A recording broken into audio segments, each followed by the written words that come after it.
Good morning, everyone. This is Nikachu, Merfolk Master, and we are here with day 141 of Coffee and MTG, the morning talk show, where we discuss all things Magic the Gathering. First half, we do Q&A, we do Magic discussion. In the second half, we do Decklist review. So if you have deck lists that you need to need refinement, you want to see how to take it to another level, you better make sure that this is the place for it.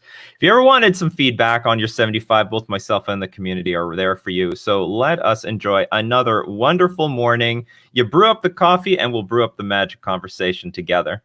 But I've got a fantastic special guest today, a specialist of Living End, a defender of the archetype.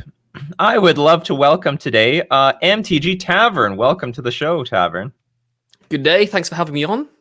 And as we wait for people to show up, I'm going to move us from the podcast category to the Magic category so that everyone can find us in this wonderful day. Always know it's a guest when Nikachu has it on has the headset on, so that I don't get the feedback of the guest and going back to the microphone, then all the way around, all the technical issues. So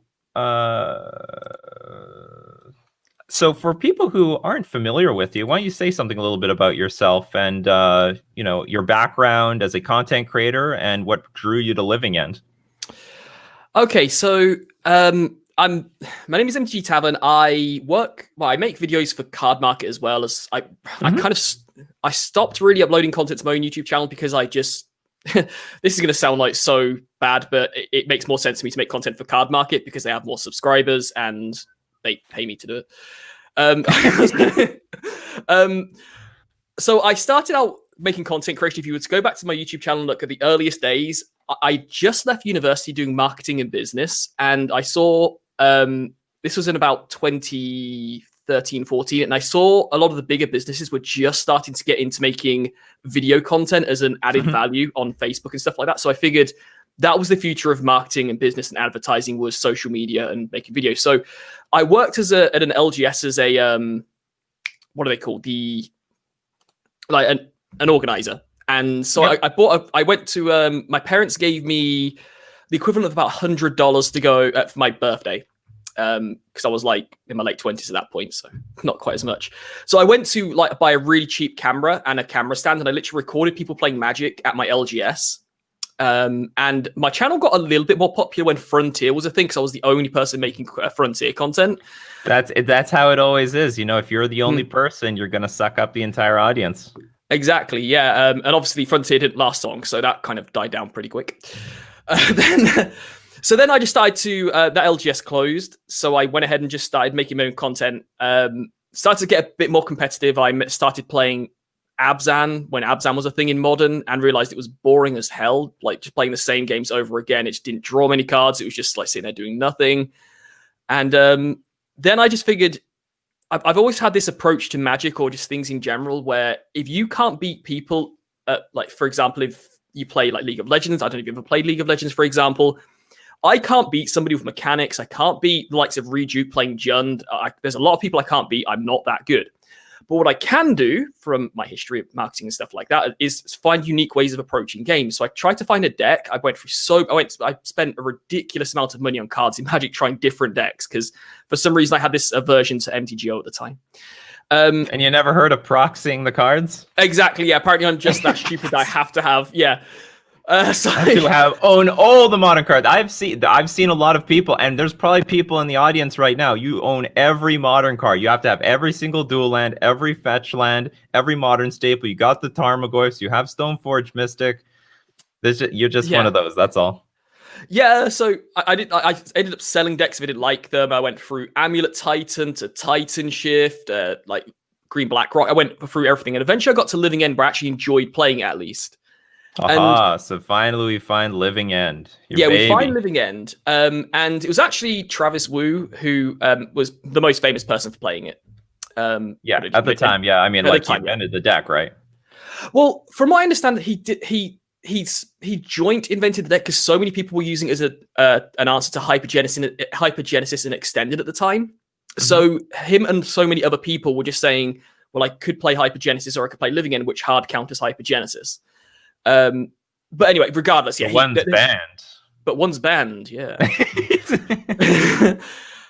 Secretly, Living End, actually, this is like the weirdest hot take ever, but in a lot of ways, Living End is a more powerful card than Hypergenesis, other than one way. It just so happens that one thing that Hypergenesis does better than Living End is just ridiculous.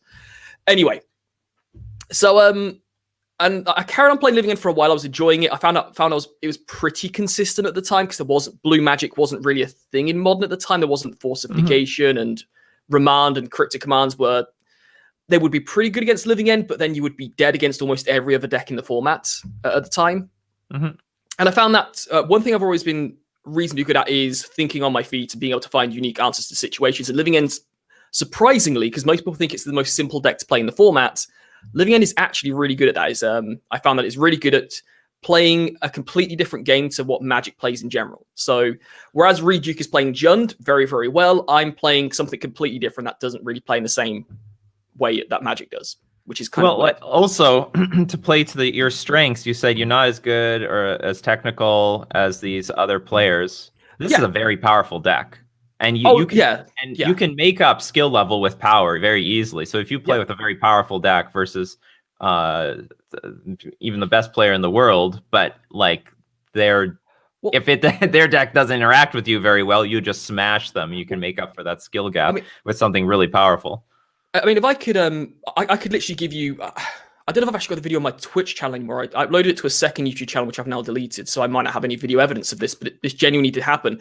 When Hagark was a thing, was it last summer? I beat LSV with Living End, who was playing Hagark after Bridge from Blow just got banned. So it just goes to show, bring all of that together, where Living End A can do ridiculous things, and B, if you know, like you're a testament to it. There is actually some similarities between myself and yourself of actually getting really good with a deck that most people don't know. They think they know it. Most people think they know Living End. Most people think they know how Merfolk works, and they know most of it, but they don't know everything. So you can get those little niche advantages where the likes of Reduke, as good as he is, and he's very good, obviously, LSV, one of the best players ever, they don't know everything about Living End. They don't know everything about Merfolk. So that's where you can make up some of that skill disadvantage or experience that they might have by being specifically good in one area. I wish I got the board states you get, though. Wipe one side of the board plane and then have an army on the other side. I'm usually fighting with a Mutavault or something else in the end of a long attrition of exchanges. So, okay, so here's the deal, everyone. Let's say some good mornings to everyone. Good morning, Mikey J. Good morning, Kyoka. 620. Hello, Balada. Good morning, Jundicide. Good morning, Lorang Sushi. And that was before the new cyclist. Good morning, Benjamin Barry. So here's the deal. There is actually a really prominent Magic the Gathering online player that's playing Living End right now.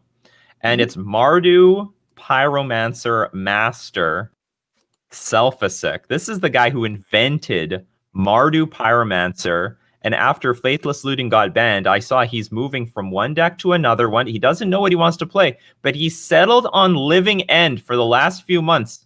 The 5 zeros are piling up. This is where he wants to be. And now we've got Tavern here. Talk us through the deck. Maybe even go over the really basics of it for people who are being introduced to this deck for the first time, because it's not a really popular archetype right now. So if people just jumping into Modern might not be familiar with it. Okay, so Living End is... there are different color variants, but traditionally it's Jund. Jund in colors. And what's really unique about Living End as a deck that doesn't really appear in many other decks, I don't think, in the format, is you can't play 1 or 2 drops unless you specifically have them in the sideboard for a certain matchup. Because you cast a Cascade spell, Living End you can't cast in the traditional way. You have to find alternative ways of casting it because you have to suspend it. You can, but it's terrible. Turn 4, suspend, exactly. Garbage. You turn 4, suspend that, wait 3 turns. If you're going to give your opponent 7 turns in Modern before you present a win condition, you're probably losing. So it's like it's a 0 mana spell that we can cheat and play with 2 Cascade spells. Demonic Dread. Very important. This is the sorcery speed one. Target creature can't block this turn. And then there's an instant speed one, Violent Outburst. And the point is that if there are no spells that cost less than... there can't be anything that costs less than 3. It will just go directly to the Living End. So we've got tons of cards that are 3 mana or higher, like Fairy Macabre, Fulminator Mage, Simian Spirit Guide, Archfiend of Ifnir, Horror of the Broken Lands, Monstrous Carabid, Street Wraith, Desert Ceradon, Beast Within, etc. So basically you get this instant, and maybe we should just say what this card does. What did this card do? So it's written so poorly, this card. Basically, it's written so badly. And because this card is written so badly, so many people make mistakes with sideboarding with this card, which I'm sure you know with Grafdigger's Cage. We'll explain that later.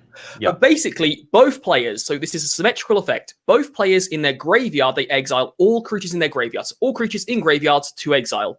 All creatures on the board go to the graveyard. All creatures now in exile go to the battlefield. So to cut it down, to condense that down, you switch the graveyard and the battlefield over as far as creatures go. That's basically what it does. But the keyword that most people ignore on there is the fact that it exiles the creatures first, which is really important. And then comes from exile. Yeah. And Grafdigger's Cage, which is a common sideboard card in Modern, very specifically says that creature cards can't come from the creature cards in graveyards can't enter the battlefield.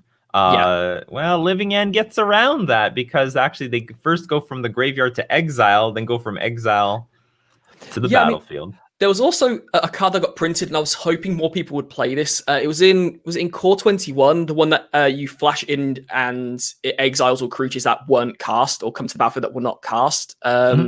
It was a legacy card. I forgot what it's called. It was in Core 21. I'll have to find it. Anyway. Well, the community might know. Hey, if there's ever a card I don't know, what is he talking about, everyone? Priest? It's a flash white priest? card. Containment Priest, that's it. There Containment Priest. Living End, because of how Living End is worded again, it gets around Containment Priest. Because all of the creatures... Containment Priest is not on the battlefield when the creatures come back from exile to the battlefield. So it wipes the board first. Okay, interesting. And obviously you have to resolve in order of instruction. So yeah, that's really bizarre.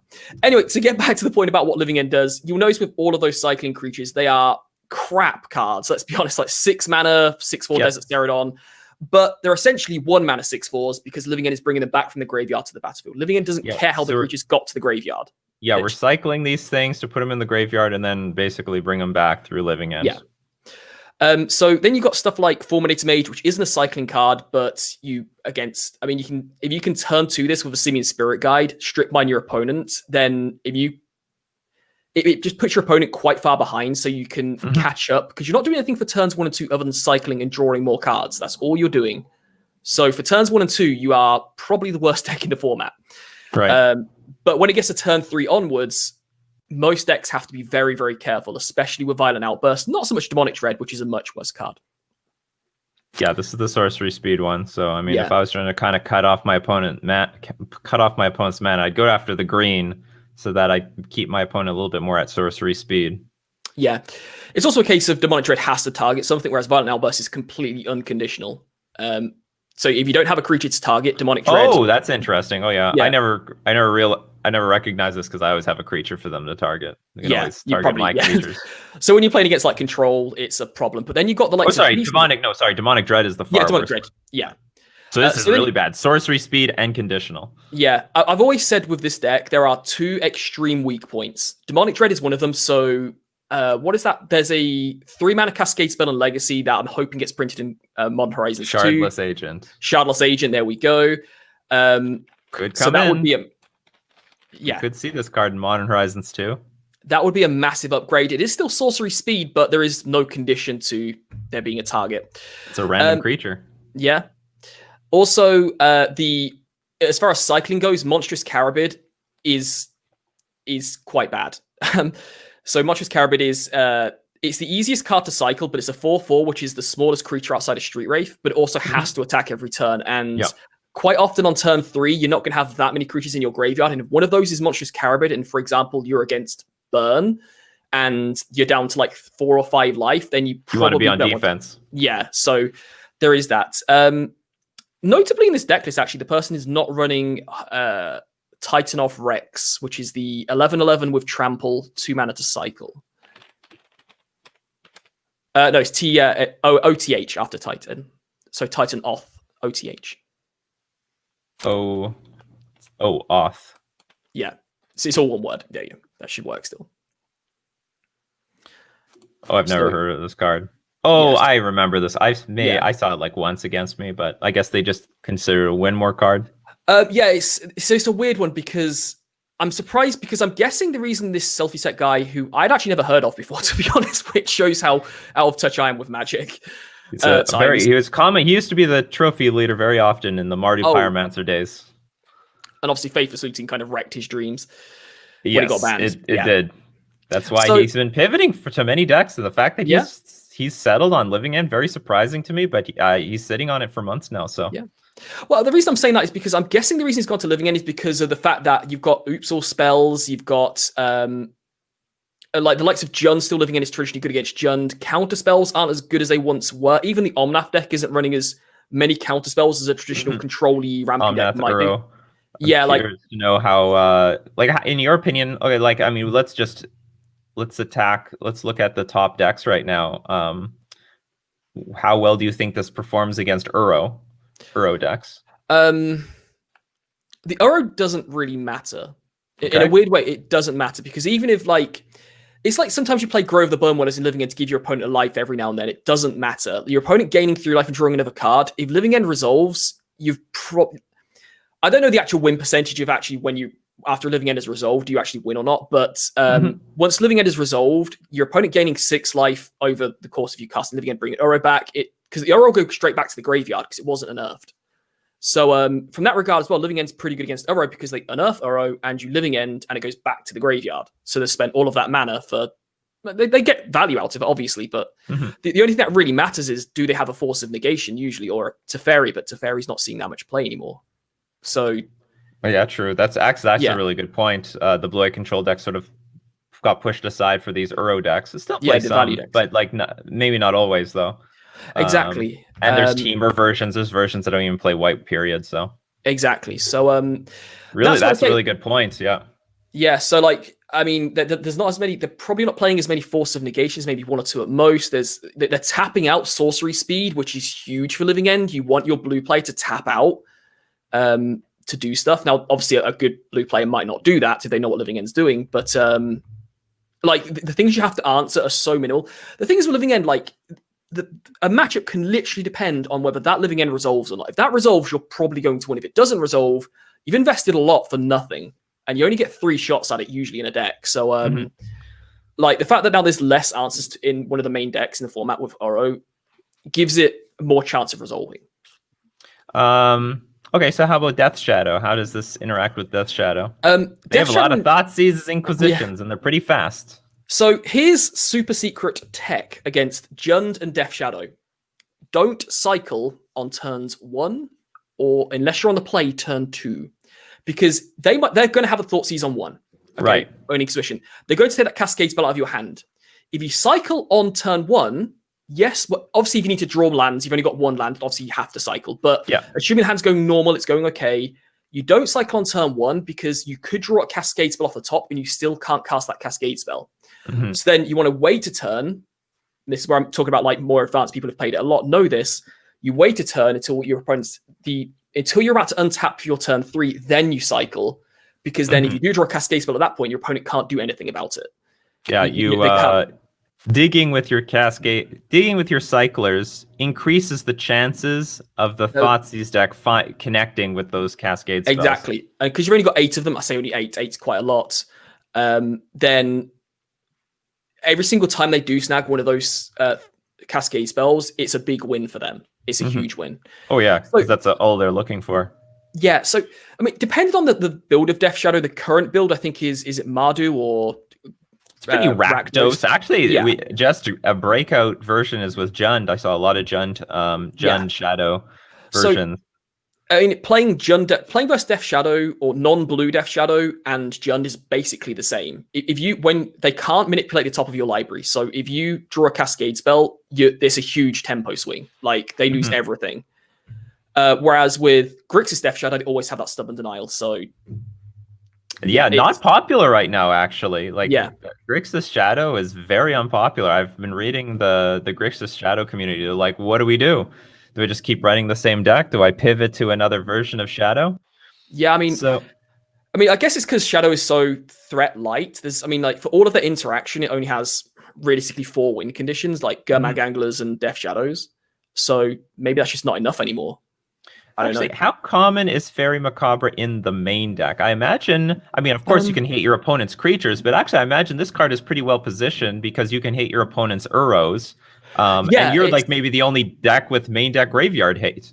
Fairy Macabre, I think, is secretly, I would say it's the best piece of graveyard hate, obviously, in the format, but it's the one against certain decks where I would rather have this. If you said to me you could have a 3-mana Rest in Peace or a 3-mana Leyline of the Void, I would still take Fairy Macabre. You think about the likes of Storm, they're going to go, like, they're playing repeals and stuff like that to bounce it back to your hand. You can't do anything about a Fairy Macabre activation, and I only need to pick off specific parts of your graveyard. Unless I'm playing against Dredge, I don't need hard graveyard hate. I need to pick off specific things. So from that regard, Fairy Macabre is actually pretty good, and there's actually secret interactions. If you look at Horror of the Broken Lands or Archfiend of Ifnir, it's on discarding a card, so it even has like quite nice synergy, so you can shrink your opponent's board. And with Horror of the Broken Lands, you hate that. Yeah, most people don't like that card. Calling the Pimp Fiend for a reason. He's like bitch slaps your opponent's entire team. That's right. So Horror of the Broken Lands as well, like it gives +2/+1 every time you discard or cycle a card. So Fairy Macabre, even off the top of your library, is not bad. All of a sudden, it's actually growing your Horror of the Broken with the rest of the deck. Yeah, I mean, there's been so many times with this deck where you get 2 or 3 Horror of the Broken Land out and you cycle 1 or 2 cards and the game's over. Like on turn 3, there's nothing your opponent can do really. So Fairy Macabre is really, really good in this deck. Usually it's seeing more. It's probably would be a main deckable card now, but there's basically 2 builds of this deck: Bloodbraid Elf or no Bloodbraid Elf. Bloodbraid Elf, the problem is you can cascade into Fairy Macabre or Fulminator Mage or Simian Spirit Guide. So you try to shrink down those losses. Yeah. We have Balada, very big fan of Living End here.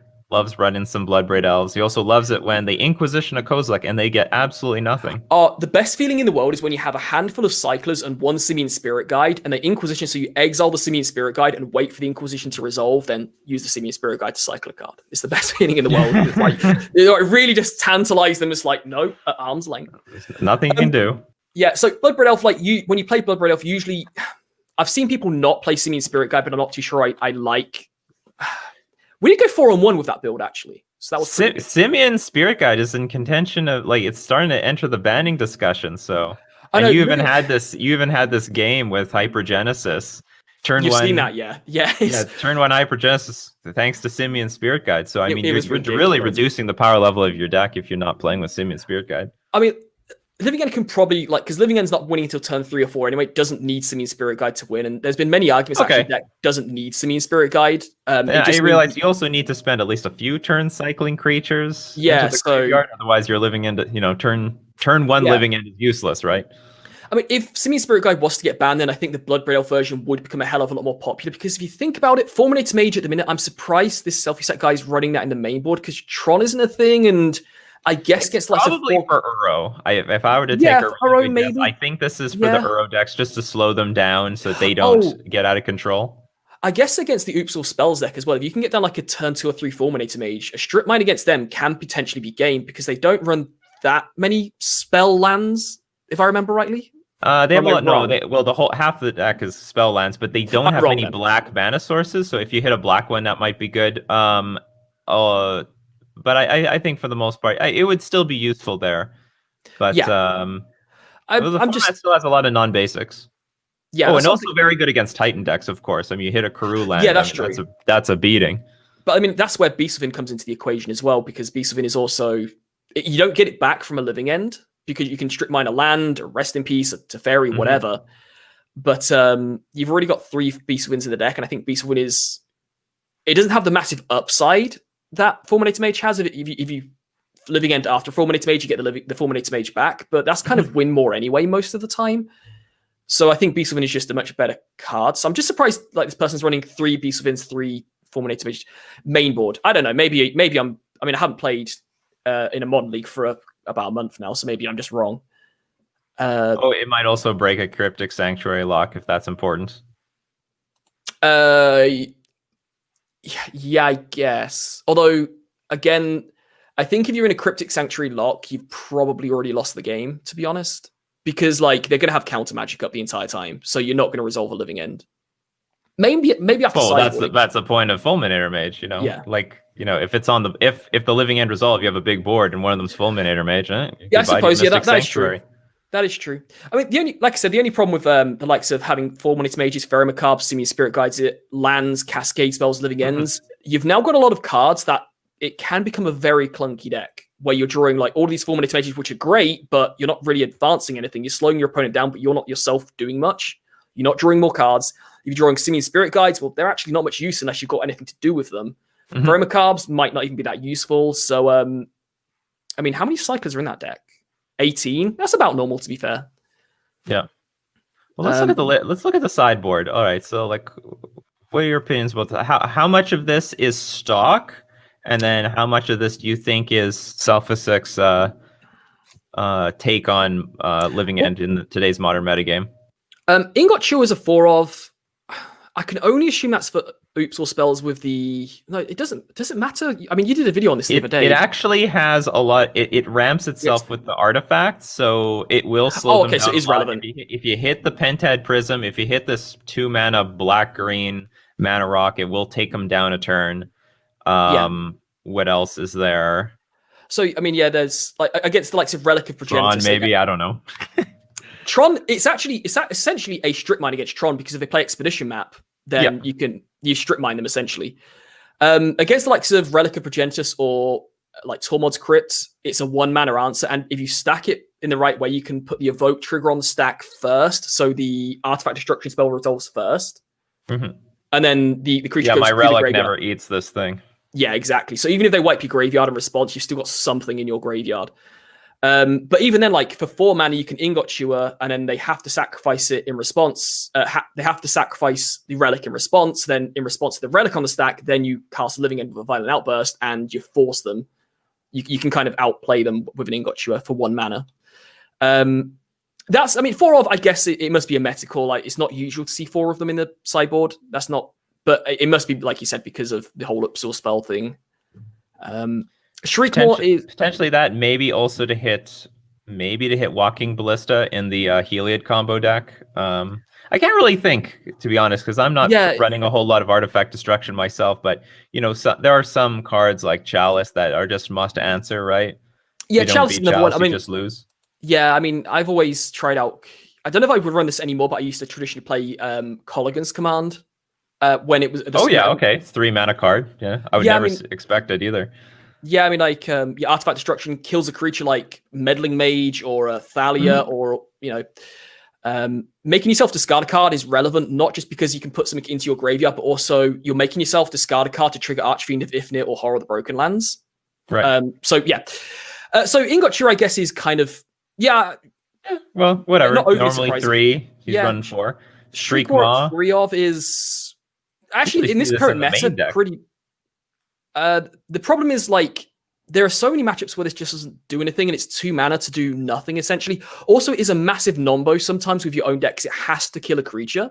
So if this is in your graveyard, and let's just say your opponent's playing control, you resolve a Living End, you've got a... You kill your own creature. Yeah, potentially. You have to kill your own creature, potentially. Choke usually is Boil, but I guess they wanted to save on 1 mana. I don't. Yeah, that is very surprising. Boil, very popular right now. A lot of decks really going out of the way to even play their own Boil. I don't know if you're familiar with. There's now a Kiki Exarch deck that has an islandless mana base just to play Boil. So very surprising choice, but only 1. So I don't know. Maybe it's just a random flex spot. I guess. Why not? I mean, the reason I like Boil more is because it's instant speed, so you can end step opponent, make them tap out. Even if they have an answer to it, they tap out. So then it opens up a Cascade spell next turn. That's right. And they have to have Force of Negation. Brindlebore is normal, but I think this is a mistake. So Brindlebore is there for burn. Burn doesn't really exist. Most people who play burn are going to play Prowess instead. I don't know if this is actually true, but... Yeah, but Brindlebore is... Burn is not very popular right now. Yeah, it's exactly like... The difference between Burn and Prowess for Living End is huge, because I've always said this, with Burn, before you Living End, you can expect to be on between 8 to 12 life, depending on how their first 2 or 3 turns go.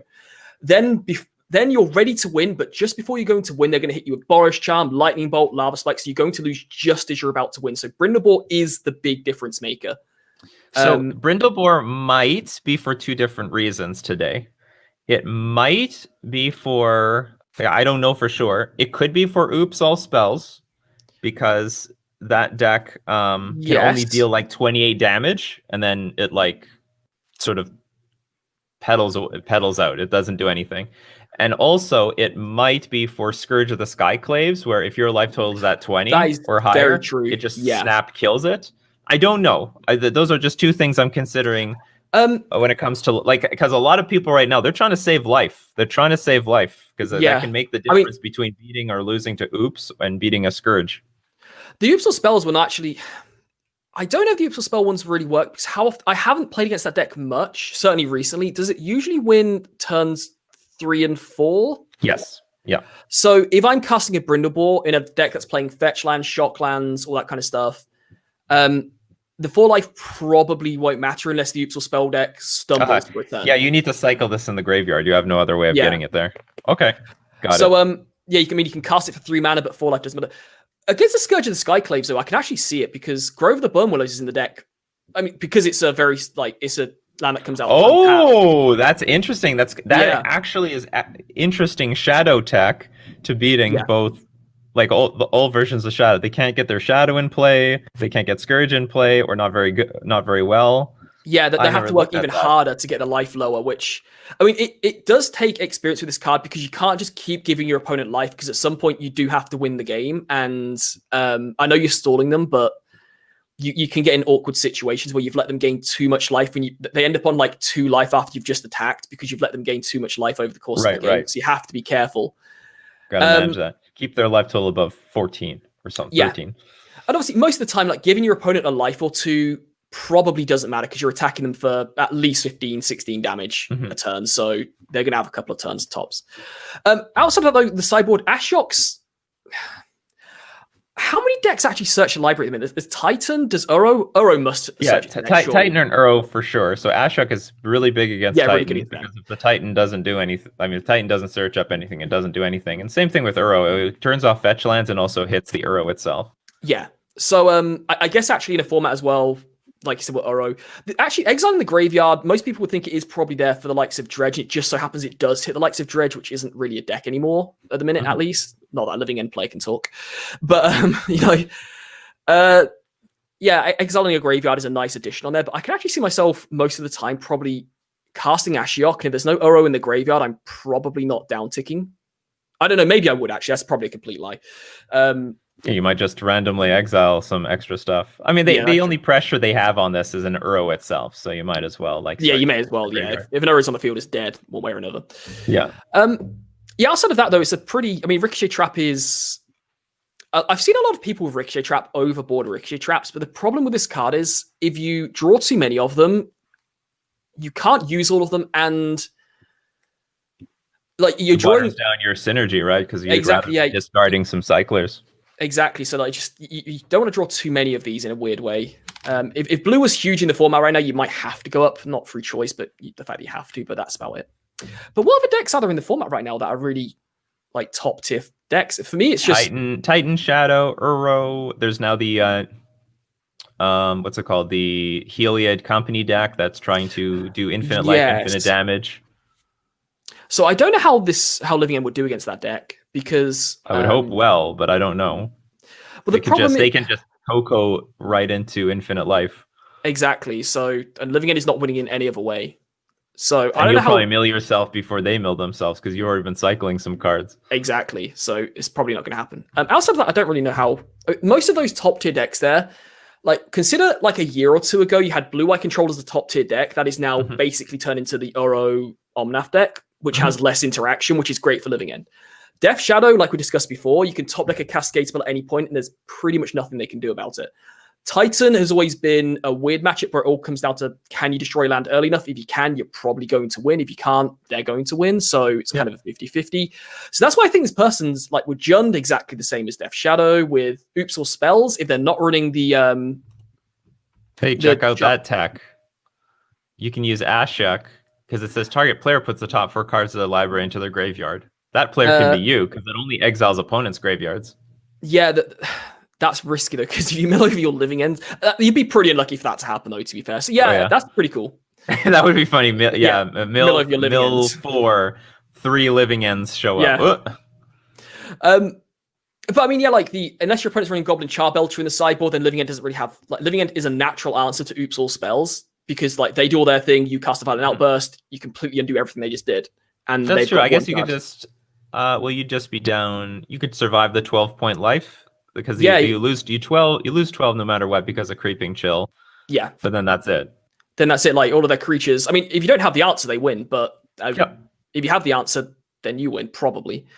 So actually, Living End is probably secretly in a really good place right now, considering it's probably its worst matchup out of all of those is the Omnath deck, and the Omnath deck is running less interaction than even a year or two ago with the likes of Force of Negation everywhere, Cryptic Commands, Mana Leaks, I don't know, whatever. So I have a question. Yeah. You could probably, and I'm pretty sure I've seen this, you build the mana base painlessly. What is the advantage of playing with Fetchlands over doing something like that? If you look at the, if you go to the site, just go up the list for a second and look at all the cycling creatures. Okay. Virtually, in fact, everything in the cycling area is black or red, mainly black, as far as cycling goes. Your win condition, one of your win conditions is a Violent Outburst. So the problem is that you need to find black mana early. So you need to find black mana to cycle most of your cards. Okay. You also need to have your good Cascade spell, you need a piece of green mana. So first of all, you don't want to be playing black and green lands because both Cascade spells have a red mana as well. So it's a weird situation where outside of green, you have to have red no matter what. Now, Simian Spirit Guide does help out with that. You need black mana because otherwise you're not going to be able to cycle most of your cards early. Well, it appears to be mostly a black-red deck with a splash of green specifically for this card. Exactly. And then Beast as well, I guess. Yeah. So the reason you have Fetchlands is that you want to go ahead and you need to have at least green, red, black, but you probably need green at some point as well.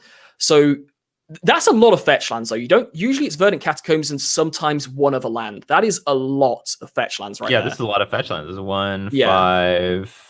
That's 7, right? 6, 7, 7. Yeah, that is a lot of Fetchlands. So I guess this is just his take. He's playing with a lot of Fetchlands. Seems to be trying hard to play around, I guess, Blood Moon, even though that's not one of the cards to beat right now. Yeah, I mean, I usually run 2 swamps, but he's got 1 swamp, 1 forest. So many people play 1 basic mountain in their deck for Living End, and I've never understood why. Like, I've got Simian Spirit Guides. Almost every single one of my lands taps for red mana or can fetch red mana. So why the hell do I need a basic mountain? They're playing around Blood Moon. With Mount, I like it. Yeah, next level strategy. They'll never think the opponent will never get around that. So I guess, like, what would you replace the Fetchlands with, though? I'm guessing he wants to be as consistent as possible. Hence why the amount of Fetchlands, because... Well, I would imagine I would just play more Blooming Marsh. I mean, I don't know what the mana base would look like in the end, but I was just thinking more Blooming Marshes. I don't know how important the damage is, but like I said, damage is sort of important right now to keep Scourge of the Skyclaves at bay. That's true. If that matchup matters at all. I think Living End does pretty well. If Living End find a Cascade spell, especially God's sake, it's Will. It's Will. Willie Hall's in the house here. We should all all 3 of us get on here. Don't invite him. He's English. Bloody. I think you want to thin the deck and draw more gas, but thinning the deck might matter, but it's always each fetch land is very negligible. So I mean, if you think about it's David Shea Williams. If you think about all of the decks we just talked about with Scourge of the Skyclaves and stuff like that, we need to have a Cascade spell as soon as possible because that can get out of hand pretty quickly. So I want to slim down my dead draws. I'm not an egg. All right. Cheers, Nikachu. That's really helpful. All right, so we can take questions from the floor. If you have any question about Living End or even anything at all, it's supposed to be an MTG discussion show. So thank you very much for going over this Living End deck, and maybe it can get more popular. And by the way, actually, I'll tell you one of the best things about this Living End deck.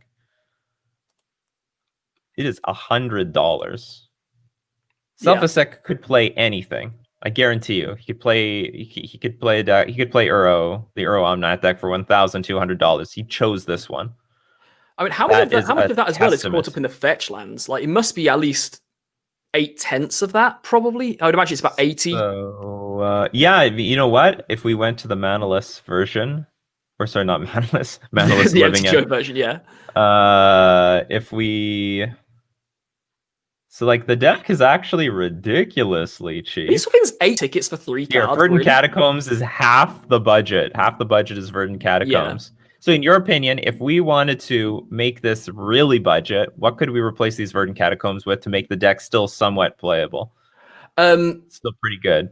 So, like we talked about before, the likes of Blooming Marsh, you could have So more Copperline Blooming Marshes? Gorges. Yeah, more Blooming Marsh, Copperline Gorges, which are a bit cheaper. Oh yeah, Copperline Gorge isn't even in this list. Yeah, you could. Because I was wondering, I definitely saw Copperline Gorge.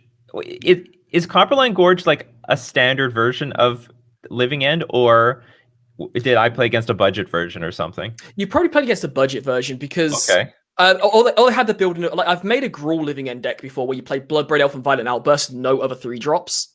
So you all yeah. So that's not necessarily a more budget version. Well, it is a more budget version, but that's the reason I built it. So I guess that could happen. The thing is, if you have too many of these lands out on turn 3, you don't have a Cascade spell, so you want to cycle because there might be a Cascade spell on top of your library.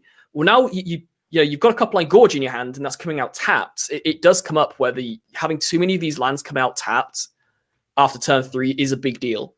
It can be important, especially if you go to Plan B of casting your creatures. If you're on turn 5. I totally can see you want to like turn 4, maybe cycle and Living End at the same time. You got to use up your mana. Like, and you get to like turn 5 and you want to cast your Archfiend of Ifnir. Well, you've got a land that comes out tapped. You wait until turn 6. It's a huge deal. That's massive. So Benjamin Barry says they see 480. It's 480 on paper, but it's $100 online. No, wait, 480 in paper, considering the amount of fetch lands in that deck, is not bad. That is dirt cheap for Modern. Why not Seasoned Pyromancer or Hollow One? The problem with Hollow One is people have tried Hollow One. You don't have Burning Inquiry, you don't have Faithless Looting, you don't have Cathartic Reunion or anything like that. So, like, you're not going to be Hollow One. You're not going to get Hollow One down on turn 1, probably even turn 2 unless you have Street Wraiths. So the way of getting this down is so inconsistent. You're better off just not having it. Seasoned Pyromancer is a card that sometimes people do play Living End. I run it myself. I like it with Bloodbraid Elf because if you hit Bloodbraid Elf into Seasoned Pyromancer, that's not a bad Seasoned Pyromancer. So it's not a bad Bloodbraid Elf still. Right? You can Bloodbraid Elf into Seasoned Pyromancer. Yes, you'd rather hit the Living End, but Seasoned Pyromancer is still good. The problem with Seasoned Pyromancer is, and I'm guessing this is why Selfeseik doesn't have it in his build, it's essentially 3 mana, do nothing relative to what you're playing against in the format. You want to be doing something impactful on turn 3, and this adds consistency, but at the minute, by the sound of it, and I've not played Modern in, like I said, about a month now, it sounds to me that like Seasoned Pyromancer is not good right now because it adds consistency, but it's not consistency we need. It's an answer to the current format, like on turn 3. How much wax do you spend making your head that shiny? It's probably the sweat that you're giving him.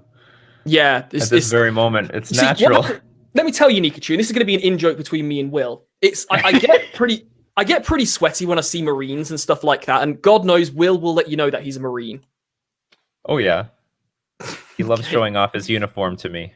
Yeah, right. At least somebody else gets it. When did MTG Tavern get a weekly video segment? I'll take my answer off the air. I don't know. You know this user? You know Lockhart? What? When did MTG Tavern get a weekly video segment? A weekly video segment?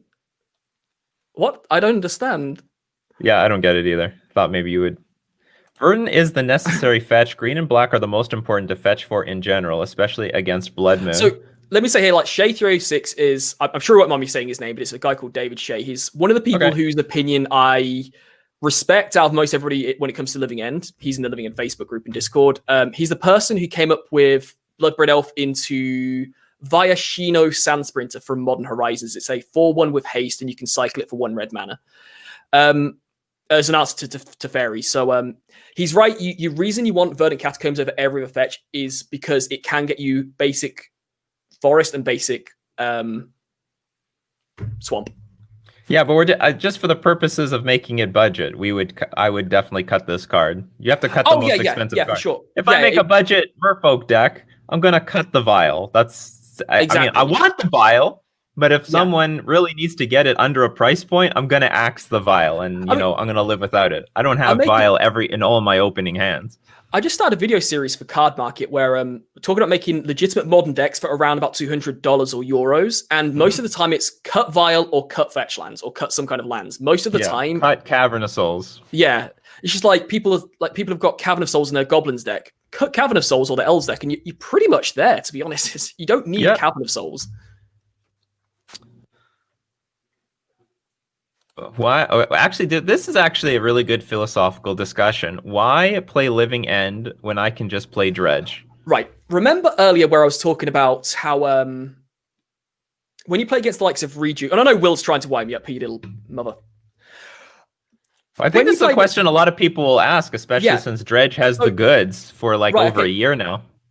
People, this is going to go on for a little while if I keep discussing this, but people think Dredge is an easy deck to play. I don't think it is. I think it can be easy to play, just like Living End can be a very easy deck to play as well. But the big difference is that if you play against other people, they know how Dredge works, right? I would hazard a guess that whilst I wouldn't know everything that who's a famous Dredge player, I don't know. But like if I was playing against somebody... Sodek, there you go. Sodek plays Dredge a lot. He knows more about Dredge than I ever would. But the average person is going to know enough about Dredge that even his knowledge of that deck it's going to help him, but like I know enough to just get through it. Mm-hmm. When you play Living End, most people don't even know that Living End exists when you go to a tournament.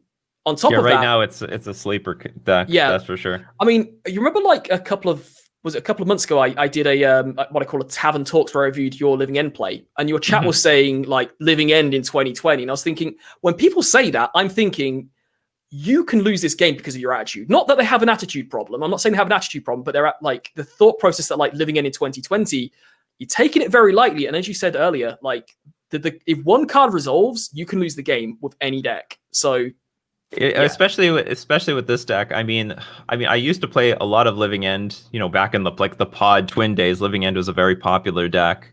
But you don't play against the deck for like 3 years. You just forget the nuances, and then you just like I forget the one's instant speed, one's sorcery speed. Like exactly, there's small things that like, or you forget that, like I said, with the whole trying to get through artifact destruction, or then got sure to then play. Your opponent is not thinking about that because why would they? Like I've always said this. Like I said this actually in that review for yours when I did Living End review that when you played against it. Like, why would you know as much about Living End as I do? Why would you even waste your time learning the deck? Let's be honest. Like, about how, because you're not going to play against it. So why would you learn how to play against it? If you come up against it in a GP, that'll be the one time that year you play against it. So to answer the question, get back to the original question. Living End is harder to play against. It's actually better against more decks, I think, in the format than Dredge. It's just that Dredge is I wouldn't say it's easier to pilot, but it's it does its thing more consistently and doesn't need to play around as much hate. It's kind of like, why would you play... I'm trying to think of an example. Why would you play Bant's Spirits when you could play Blue-White Spirits? That is a terrible example. It's just awful. Maybe... Well, I think a good example would be why play Merfolk when you could play Humans when Humans was at its height of the metagame. Exactly, yeah. Like you know more about Merfolk than Humans, presumably. I don't know. Maybe you're a Humans wizard. Yeah, exactly. So I just played Humans not too long ago. What do I name with Meddling Mage? This feels very strange to me. Exactly. It's like nothing was intuitive. Let me give you I've used this analogy before. If you're a basketball player, you're LeBron James, okay? Why are you going to give all of that up and go and play NFL next season or American football? Like, I know everything about basketball. I don't know anything about basketball or Living End, but like LeBron James knows everything about basketball. He's one of the best players ever, if not the best. Why is he going to go and suddenly try and be Peyton Manning? It's just, if you're good with one deck, stick with that deck. Is there any consistent Living End streamers out there? Me, that's it. And that sounds arrogant. It is legitimately true. I wish there was more because I wish I could learn more. But and I've got a lot to learn. Got to start somewhere. We got to start the Living End. It's Will again. Somewhere. Fuck off, Will. It's Will again. Absolutely. He's doing good. He's keeping the conversation up. Why not Sand Sprinter? Maybe cut maybe cut Monstrous if the worst and So, ladder sprinter can help Horror and Archfiend. I so don't even we know what this did. is. It's called Viashino Sand Sprint. It's the one that was saying that Shay 309, is it 306 or 309? I don't know. Came up with. So you can Bloodbraid Elf into this or just cast this. And what's really good about this is, and I did go 4-1 in a league with this, and we lost to Is It Prowess, which is one of our, in theory, better matchups, but they just had the answers at the right time. But we beat like Blue-White Control, which had Teferi in round 1, and Viashino Sand Sprinter was a clean answer to Teferi. They play Teferi on turn 3, this comes down, and usually they downtick on Teferi to replace the card, right? Right. So they're not down on cards and they uptick afterwards. So this is a natural answer to Teferi for 3 mana, and they can't force a negation it. Mm-hmm. And also, like, if you need to go to plan B, Bloodbraid Elf into Viashino Sand Sprinter, 7 damage for 4 mana is not bad. And this goes back to your hand, so you can just either cycle it on the end of the turn if you want to, or, you know, it just adds a lot of aggression. The problem is, I don't think Viashino Sand Sprinter right now, it was really a good answer to Teferi, and it is a very good answer. But that's pretty much all I want it for right now. Like I said with the whole Season Pyromancer thing, it doesn't matter if I get in for 4 damage on my opponent on turn 3 with this. Like, it just doesn't matter. I need to... It's all about getting that living in. So I guess from that point of view, cycling for 1 mana is still pretty good. Mm-hmm. Yeah, that's all I've got for you really on that one. So why don't you still play this? So why don't we play it? Because honestly, I don't know. It's the honest answer. I don't know. I don't know. Maybe we're lacking Teferis in the metagame right now. I mean, maybe, like, I guess in theory it's better than... The thing is, Monstrous Carabid's downside right now doesn't matter. Like, having to attack every turn, you're not seeing many Worm Coil engines or burn decks for the Goblin Guides and stuff like. Usually when you resolve a living end at the minute, you're probably going to win.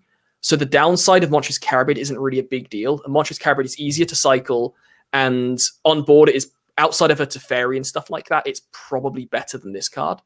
And I did say at the end of that stream, I don't think I would run this card without Bloodbraid Elf in my deck. So that's probably why it's not in that deck that you showed. Weird question. Would Living End ever try blue? And if so, would you run Nimble Obstructionist, cycling to stifle something and then eventually still getting Evasive 3-1? Almost seems playable. Counter fetches, oops, all spells, informants. Well, only one of them. Or, I don't know, maybe you can counter the cat. No, you can't. They still cast it. I don't know what you actually... Okay, so there is the Is It Living End deck that I'm sure people have seen, which... That's right. I totally forgot to talk about that, yeah. Yeah, I mean, I don't have that much experience with the deck, because my opinion is, if you're going to play that deck, play a control deck. Like, it's just the worst control deck, in my opinion. It's not a good Living End deck, it's not a good control deck, it's a good in-between deck, I guess. We talked about earlier the Shardless Agent. If that was to be unbanned in Modern, then Living End would drop the black for blue, because the only reason to play black right now is the Cascade spell and Horror of the Broken Lands. That's it. Oops. it would probably be called Shardless End. That would be the name of the deck, I think. So, yeah, the deck would play blue. At least the Cascade version would do. If this card wasn't banned, it would just drop black, because you're only playing black for Horror of the Broken Lands to cycle, and there's a... So you have like a whole new suite of cyclers that you could play in blue and green? Yeah, like, there's you could then all of a sudden... Like, to tell you how... I probably didn't emphasize how big of an impact Shardless Agent would be. Oh, this is colorless. This is a black. Yeah, this is that you would cut. Red. That you would cut anyway. We cut this. We cut Horror Broken Lands. Yeah. So there is a maybe if David's still in the chat, he can remind me what the card's called. But there's a 4-mana cycler. It's a 4/4, and you cycle it for 1 blue mana. And whenever you cycle a card or discard a card, you scry 1. Yeah. The I know you're talking about some Sphinx of something. This is probably too generic. I'll say if I see it. I don't see it yet. Oh, I want to say it's Sphinx of Foresight, but that did not cycle. That's a Sphinx. It's not there. No, it's not a Sphinx. Okay, so, someone in the chat knows. Come on, Creator of Mystery. There it is. Creator of Mysteries, that's the one. And there's also the Hexproof one, which is a bit more expensive. So you're like by having Shardless Agent and Sphinx, I knew it. Yeah. So yeah, this is like about the same value, like about as powerful, probably arguably more powerful than Horror of the Broken Lands, but I'm not going to splash blue for this card in the current Living End. So by having Shardless Agent, you've already got potentially an upgrade here that is a natural replacement for Horror of the Broken Lands. Monstrous Carabid, another weak card, can be replaced by I think it's a 6, something Sands. There's a serpent that's got hexproof. I can't remember what it's called, but it's like a 5/5 with hexproof for one. I know what you're talking about. Some random common from... It would have been Amonkhet. Cons or something? Or Amonkhet, yeah. Yeah. So, like, just by having Shardless Agent unbanned, then yes, it would unlock all of those things you were talking about in blue. There will be so many more options, but until a good 3-mana Cascade spell in blue gets printed, then that's just not going to happen.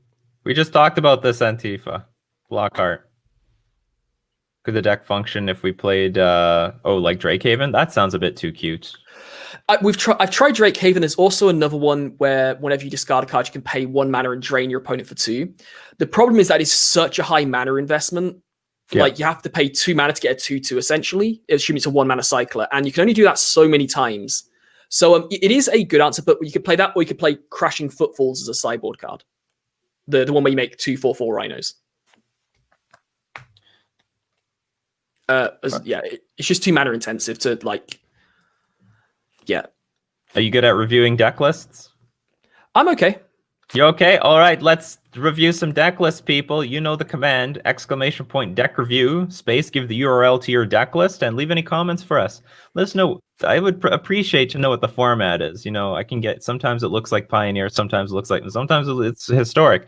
Also, let me know if you're on a budget, so I'm not suggesting, like, where's your Cavern of Souls? Where's your Fetchlands? Where's your Black Lotus? Uro? Where's the Uro in this deck? Because then I won't suggest it. Also, you know, let me know what matchups you're having trouble against. Give us the feedback. So give us that information so that both my tavern, myself, and the community can give you the proper feedback. And as we wait for those to start flooding in, I'd love to start by thanking my sponsors, starting with themanabase.com, your home base for everything Magic the Gathering. And also the Manabase is sponsored by Fusion Gaming Online, my favorite local game store. And the deal of the week, save 20% off all Commander singles and sealed product. For all the Commander fans out there, get your 20% off at Fusion Gaming Online. Just remember, it's a Canadian site, all in Canadian dollars. It looks really high priced, but really it's worthless, those Canadian dollars. And also, I will thank Mana Traders, the premier place to rent Magic cards online. You can get this Living End deck for $100, their base subscription with Mana Traders. And you can support the channel by using my Mana Traders link in the description below, or you can get 15% off your first 3 months using my coupon code Nikachu. Let's see. People are submitting things like crazy. Willie Hall submitted something. We're probably going to get a troll deck. We're probably going to get a Living End deck or something from him. Wait, so is Canadian currency the same as... I thought Canada was dollars as well. It's Canadian dollars. See, it's dollars, but it's Canadian dollars. So there's US dollars and Canadian dollars. I know we don't give our own name to our currency, like pounds or euros or I don't know what other currencies are. Australian dollars. Yeah, exactly. We do it just like Australia does. It's Australian dollars. Yeah. Canadian dollars, eh? Where am I here? All right. Wait, you're from Canada? I'm from Canada. That's right. Oh, big fan of the stream, by the way. The value of the stream just went up. Yeah. I get that. You know, I travel internationally. They hear I'm from Canada. Show me your passport, and they treat me completely differently. What? Because they assume you're American. They always assume I'm American. Where from America are you from? I said I'm from Canada. Just by default. What state's that in? Yeah. Big Monkey. Your deck list has been chosen. Let's go see what we can do here. Phoenix in Modern. Trying to make it happen. Oh, wait a minute. I think I know who this is. Trying to make Is It Phoenix a thing again. We lost Faithless Looting. So we got to make do with what we can. We have Thing in the Ice, Merchant of the Veil, Arc Light Phoenix, Ox of Agonas, 2 Lightning Axe, 4 Lightning Bolt, 4 Op, 4 Serum Visions, 2 Surgical Extraction. Maybe not too bad right now. 4 Thought Scour, 4 Is It Charm, 4 Manamorphose.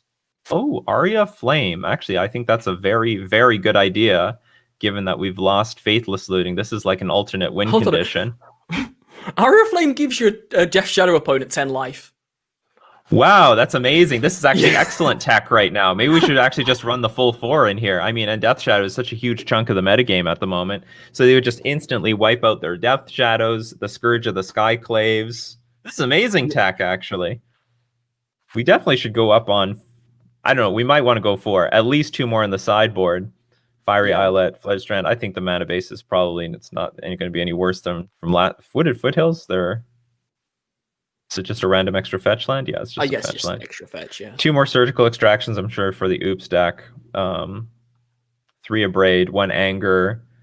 Okay, we do have the 2 more Aria Flame, 2 Blood Moon, which might be well positioned now because everyone's trying to play Boil and play like an islandless deck, and now Blood Moon. Someone's got to play Blood Moon. Mystical Dispute, and a Magmatic Sinkhole. So the sideboard just looks like a classic blue-red sideboard to me. Like, I don't know if it's like, outside of... No, because it's got the surgicals in there, so it's nothing too unusual, really. Ox of Agonas seems... like, can you explain that one to me?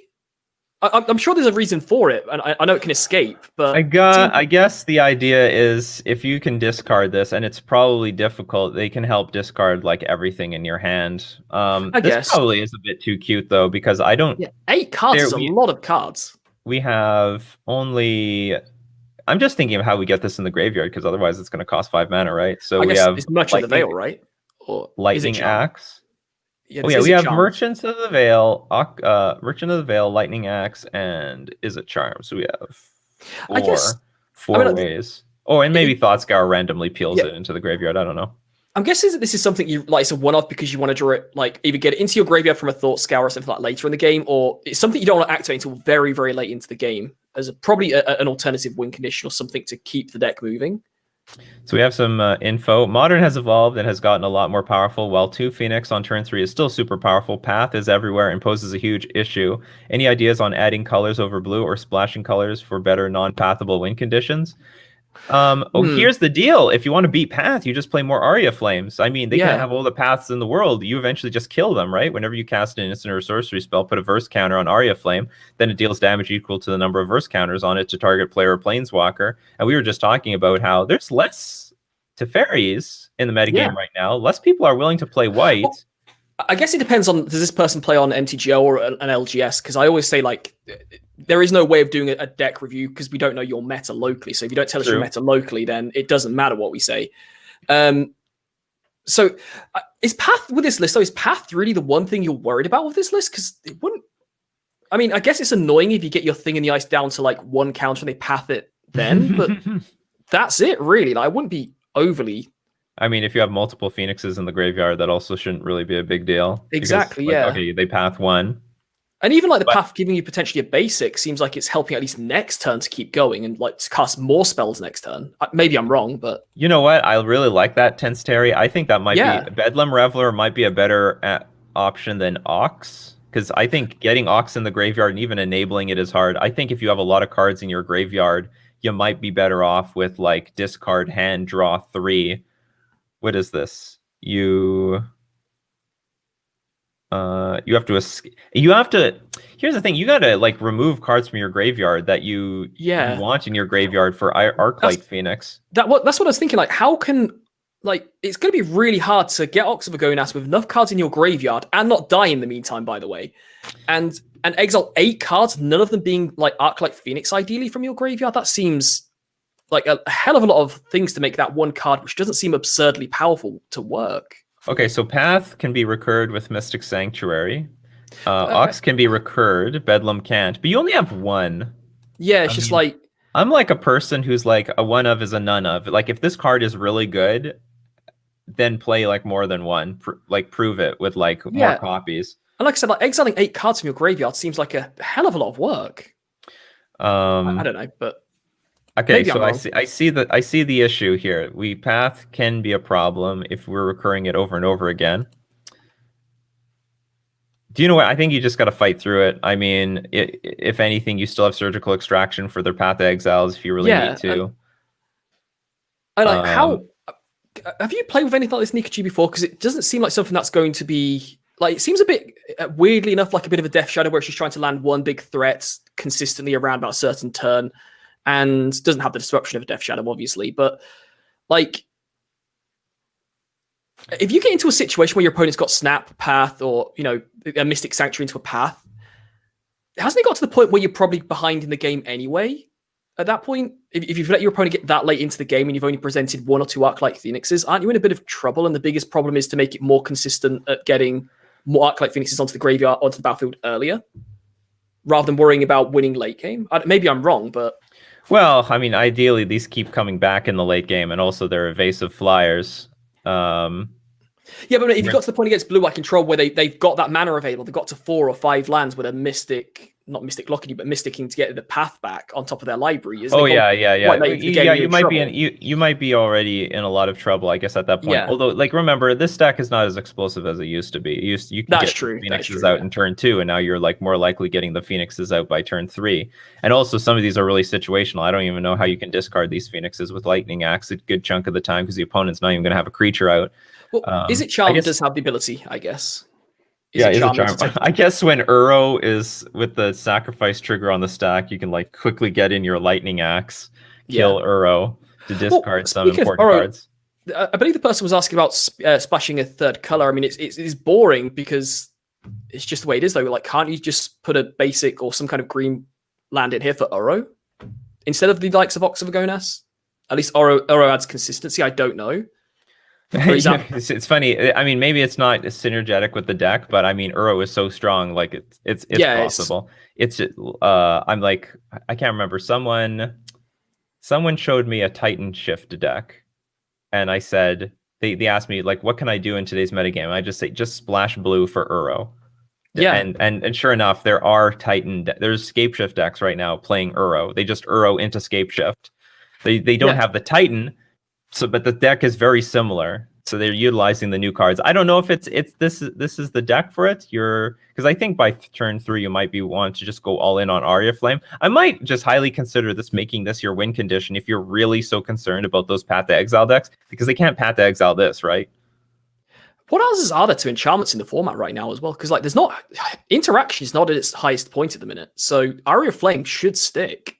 Because the gas, if you keep the gas coming, Big Monkey, you should be able to beat those Uro decks, especially if you have several Aria Flames in play. Yeah. Infect plays Uro too. Look at that. That's ridiculous. I mean, I don't even know if that's true. Maybe they're trolling me here. It's probably true. Like, if you remember back to when Oko was in the formats, ironically, that was probably the most diverse Modern has been in a long time because every deck just played Oko. Like, if you're playing same thing. Flash Oko, it's exactly the same in a weird way. Obviously, it wasn't a healthy format, but that's not the point.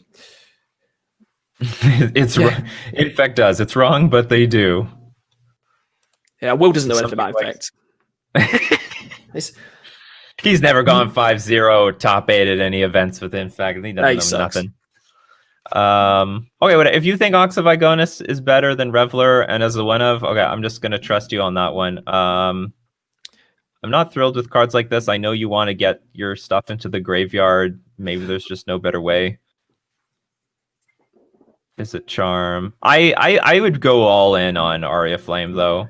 Like, let me ask you this, Big Monkey. How good is Aria Flame right now for you? How good is Aria Flame? Tozafi, just subscribe. Thank you very much, Tozafi. I've got something really out there for you with this one. Somebody mentioned Hollow One earlier. Is there any reason you couldn't put some Burning Inquiries, some Cathartic Reunions, and put some Hollow Ones into this deck? Or is that just completely out there and a bit too weak? Because you're not as much in control of your what you discard, are you? Does that make sense? I know what you're talking about. It might be that there's not enough things that we're randomly dumping in the graveyard to get value from, because it's only the Arclight Phoenix and the Ox. That's true. Yeah, it's just the Arclight, and that's pretty much it. I guess no, because then I was going to suggest you could put Crypt Break. Is it Crypt Breakers? The Blood Gas, sorry. But then at that point, you're basically Hollow One. So what's the point? Merchant has been an enemy of the Phoenix Discord for a while, so like people don't know about this card. Is this still up for discussion? Can't center this very well.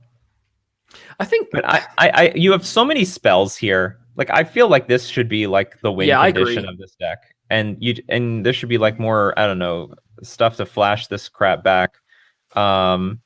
and you can, so that, you know, one way or another, you're going to like roll your opponent. Arya has been goodish. It's too slow versus aggro and gets bounced by Cryptic into Fairy, but is an alternate win condition that doesn't use the graveyard, so I can't complain. So you're basically, you can't beat Path to Exile. I mean, sometimes that's just the way it is in Modern, right? I mean, like, Tron is really bad against Infect. It's just the way it is. Like, you can't have one deck. Well, you can have one deck that beats everything. It usually gets banned pretty quick. But the thing that sucks is the deck that he's complaining about is like one of the most popular, you know, it's this that's true. Omnath deck. Yeah. So we need to have like some plan. I guess that's true. Cryptic can like just boing it back to hand. Yeah, ban Tron. Splashing back just for me. Well, the other thing is, if you splash black for discard spells, you're looking at splashing. It's not a light splash. You're going to be putting in at least 14 black sources because you need that turn one disruption. I mean, the obvious thing to say is put Veil of Summer into the sideboard, but then that doesn't really protect you against Path, so that doesn't really help. Yeah, it doesn't protect you against Path. I mean, we just might have to eat it. I mean, outside of the Path decks, do you have a problem? Like, how's your matchup against everything else? I mean, I might take if you can be good against the rest of the metagame, I think I would just eat up having a loss against the best deck in the format. I mean, it depends on, like, again, if there's a lot of Paths and stuff that is local meta, in which case I would probably suggest if Path is that much of a problem, is so much of it your local meta, then is this really the deck for you? If it's because Path, well, I mean, this Path I don't want to say that thing is like pretty. It's a pretty common issue for a lot of decks. It's not just this one. So splashing. I'm with you, actually. You know what? The more that you mentioned it, the Rear of Flame, and maybe what's the other one, like the Pyromancer's Ascension, stuff like that. If you really want to get up on those, like, or is that just going a bit too far into that? Then no, not necessarily. And you double the spells. Because like, if Path is a massive issue, I know they've got Teferi, they've got Cryptic Commands and stuff like that, but you've also got Izzet Charms in your deck. I guess you could splash black for Cling, and hit the what the hell opponent's. Cling to Dust. Yeah, Cling to Dust. Yeah, but that's the one where you exile a card from a graveyard, right? Clink to Dust. That's the one. Oh, is it? Clink. There you go. Cling to Dust. Maybe. I mean, you have Surgical Extraction. I would think this is your interaction, if you have any.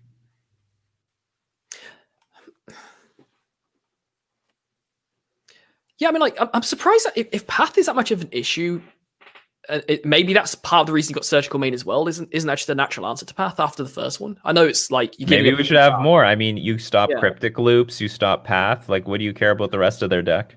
I mean, whenever I talk about budget decks, more Surgicals. I remember use more Surgicals on the sideboard. There's 2 at the top of the sideboard there. Oh, there is 2. You got them. You got them. I always say, like, whenever I was talking about making a budget deck, a budget mill deck, the first upgrade you should get is Surgical Extraction, because mill is really good against combo decks and stuff like that. So if you can Surgically Extract the combo piece, it doesn't matter how slow your deck is, you're probably going to win still. Right. So, I mean, maybe it should have that kind of approach, but then it doesn't really mill your opponent that much, does it? You're kind of waiting for them to make the first move. Okay, I could say this much. Uro and Omnath gain so much life that I don't think actually you can compensate here. Oh, I actually have a good suggestion. I mean, it still doesn't beat Path very well, but there's that Drake card. What is that? What is that 4-mana Drake? ETB draw card. Its power and toughness is outrageous. Crackling Drake. We should make some room for this. Because here's the deal. Like, even if they path your Phoenix, I bet they're gaining too much life. Like, when I'm up against these Uro Omnath decks, they get to 50 life pretty comfortably. They can gain a lot of life. That they can, like, overwhelm the damage that you're doing with your Phoenixes, even if you get an early start. And that's why I would rather you leverage something like Aria Frame that gets exponential. But another way of closing the game out is if they can't answer this card, they just, like, they die horribly. Because it will be like a 15 power creature. Couldn't you also put some Planeswalkers in the sideboard as well? If you're that worried about Path, then the likes of there's a 3-mana Izzet Planeswalker who's been printed reasonably recently. I can't remember what the name of it is. Ral Zarek. Ral Zarek. There you go. Oh no! The Royal Scions. Yeah, the Royal Silence or something like that. Just something different to put into your sideboard that just gets around the likes. Instead of worrying about doing the same thing and everyone gets the same problem. But this needs to win somehow. Draw 4 cards, and then when you Oh do, no, the but Royal it's Silence like deals damage to any target equal to the number of cards in your hand. Can't remember. Can this I get didn't around? specifically mean this kind of like something like Chandra Torch of Defiance. I don't know, or something like something different in your sideboard rather than just running the same things into a brick wall. And this thing still hits planeswalkers. Oh, for God's sake! Okay. I mean, yeah, it's a problem. Yeah, stupid power creep in Modern. So, I mean, what the Splinter Twin deck is trying to do right now is they're trying to overpower them. I mean, and this was in the original Phoenix deck, wasn't it? This was in the original Phoenix deck. It was, yeah. I would try to find some room for this thing because it can, if they don't path this, you will deal some obscene amount of damage that you can close the game out because you need to do that. You do need to do that. I think Jace is too weak. Yeah, and it replaces itself as well. And it doesn't matter if anything's been exiled. Yeah. It still will get large. Jace is just too weak for the meta right now. I mean, some decks, if you're playing with Fetchlands, can play it. I guess if you can get yourself into a situation where your opponent isn't using their mana just to ramp and just to like Uro on turn 3 and stuff like that, which they probably will do anyway. If you can get them like using their Path to Exile on turn 3, then they're not advancing their game where they're like drawing cards and get Uro rolling and stuff like that. So just if you can get them to path something early and you can follow up with this Drake, like you said, then they've not drawn as many cards because they've not got the ball rolling as such. So yeah, I mean, I actually don't mind this card. I think as a 1 or a 2 of this is great, actually. Well, I hope some of that feedback was good. If nothing else, if you're doing very well against the rest of the metagame and you're just losing to the Uro decks, I would just accept it and wait for the metagame to shift or something to get banned for your deck to be in better position against the top decks right now. But anyway, clean list. It's a very clean list. I like the numbers in the list, and I think you still have a good plan. I think the deck is definitely playable.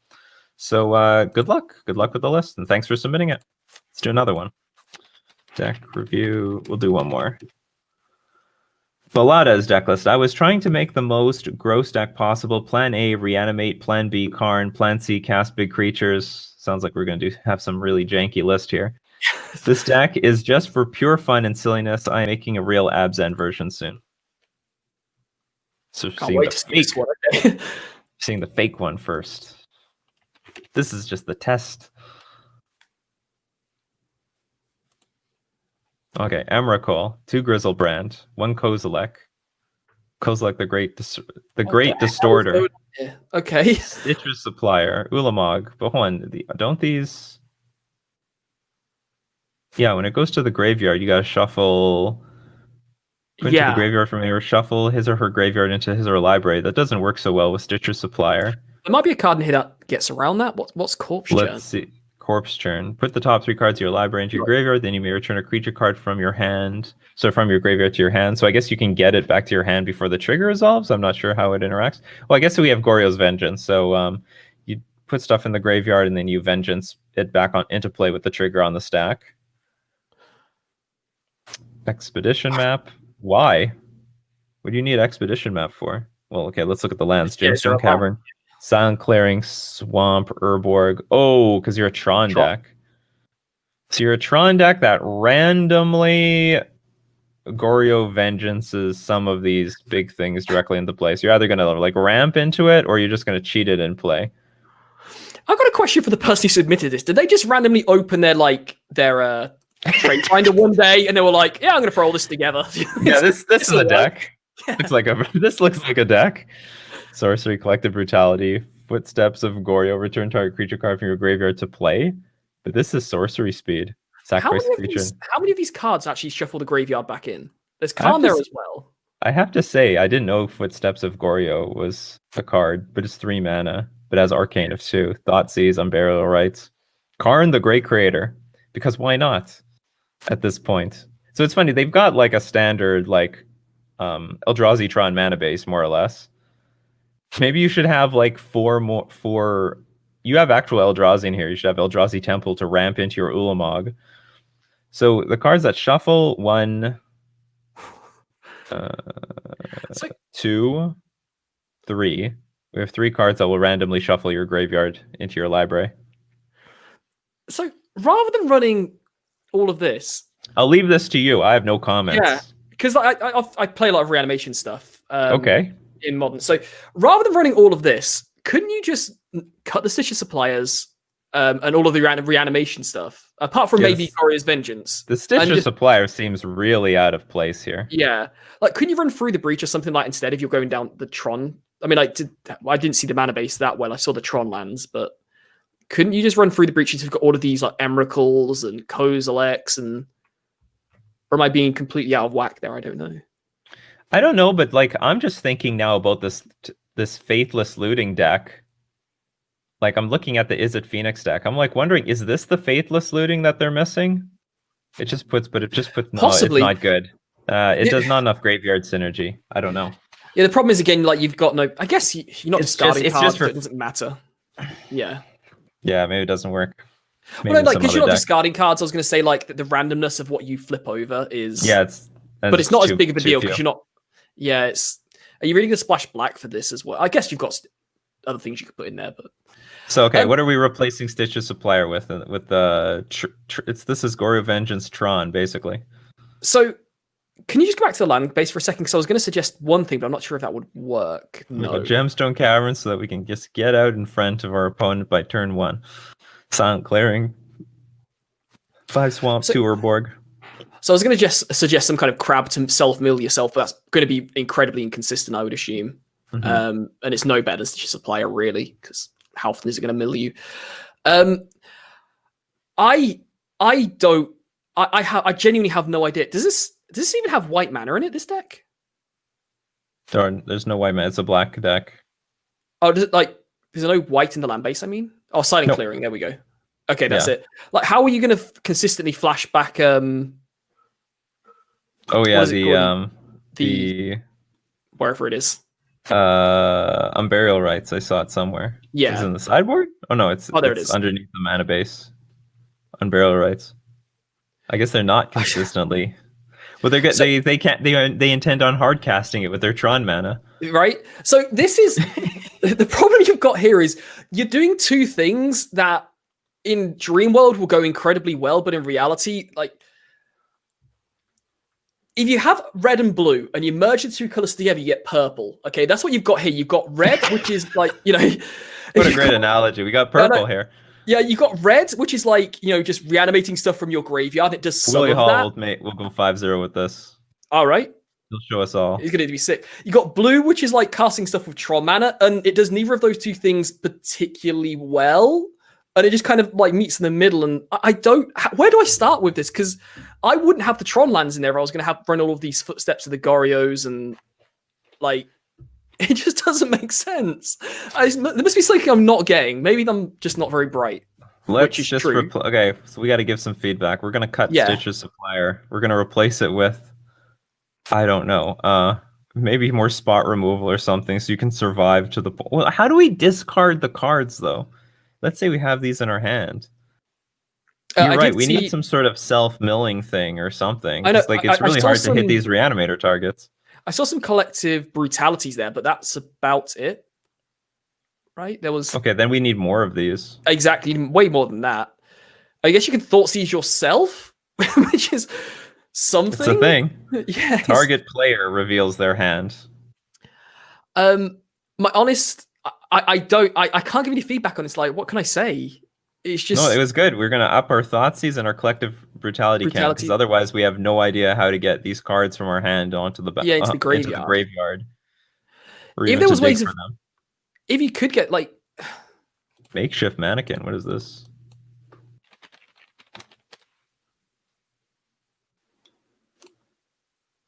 Return target creature card from your graveyard to the battlefield with a mannequin counter on it. For as long as that creature has a mannequin counter on it, it has whenever this creature becomes the target of a spell or ability, or sacrifice it. Ooh, that's too fragile. Unless you hit Emrakul with it, but isn't it sorcery speed, so there's no way you can hit Emrakul with it anyway? Oh no, it's instant.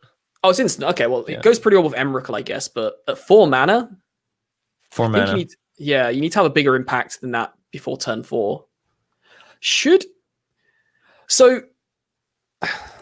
This is legacy tech here. Yeah, you got Thoughtseize yourself. Anyway, that's our feedback. Dump Stitcher Supplier, add the Gora's, I'm really sorry because I feel like I should talk more. Collective Brutality and Thoughts. Hey, this is what happens on Decklist review.